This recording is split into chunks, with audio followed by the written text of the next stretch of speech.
এবং আরো মানুষকে সঙ্গে করে এনে আমরা পঞ্চায়েত ঘেরাও করব এবং পরবর্তী কর্মসূচি আমরা ব্লকে গিয়েও আমরা ধর্ণা অবস্থান কর্মসূচি নিয়ে আমরা আমাদের কর্মসূচিগুলো করে যাতে সাধারণ মানুষ কাজ পায় তার জন্য আমরা লাগাতার রাস্তায় থেকে যাব।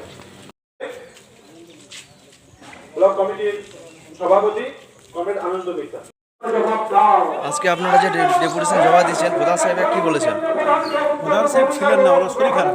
আচ্ছা, উপপ্রধান ছিলেন, পঞ্চায়েত সেক্রেটারি ছিলেন আর এনএস ছিলেন। আচ্ছা, সেটা হচ্ছে আমরা 100 দিনের কাজ দ্রুত চালু করার কথা বলেছি। সেই প্রসঙ্গে উনি বললেন যে আরও ঊর্ধ্বতন কর্তৃপক্ষকে এই বিষয়টা আমরা জানাবো। পাশাপাশি ন্যূনতম মজুরি 600 টাকা করা এবং 100 দিনের কাজটা যদি চালু হয় সেটাকে 200 দিন করা।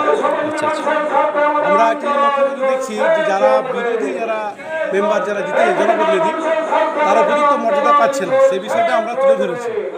এবং আমাদের জ্বলন্ত সমস্যা যেটা হচ্ছে যে দ্বারকার যে কজওয়ে, দ্বারকার কজওয়েটা দীর্ঘদিন ধরে হচ্ছে না, বিভিন্ন টালবাহানা চলছে। সেই দ্বারকার কজওয়ের ব্যাপারটা আমরা তুলে ধরেছি। আমাদের এই পঞ্চায়েতে একটা ভিসি টিম আছে যারা ড্রেন পরিষ্কার করে, স্প্রে করে, কিন্তু কোনোদিন তাদেরকে দেখা যায় না। শুধু আমাদের যে বিরোধী ওয়ার্ডগুলো বলবো না, 17টা ওয়ার্ডেই কোনো কাজ করে না।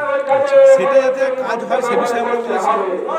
আর গরিব মানুষ যে ভাতাটা পায়, অনেক ভাতা বন্ধ রয়েছে। ভাতাটা দেখা যাচ্ছে যে কিছুটা রং থেকে ভাতাগুলো আসছে, সেটা যাতে না হয়, সমস্ত গরিব মানুষ ভাতা পায় সেই বিষয়টা বলা।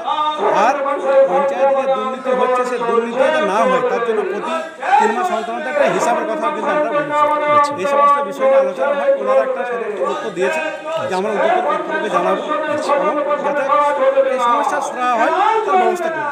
আচ্ছা, এটা যদি কোনো ব্যবস্থা না হয় পরবর্তীকালে কি আপনারা এর থেকে বড় আন্দোলনে নামতে পারেন? হ্যাঁ, যদি এর কোনো সুরাহা না হয় তাহলে অবশ্যই আমরা আরও দীর্ঘতর বড় আন্দোলনের দিকে আমরা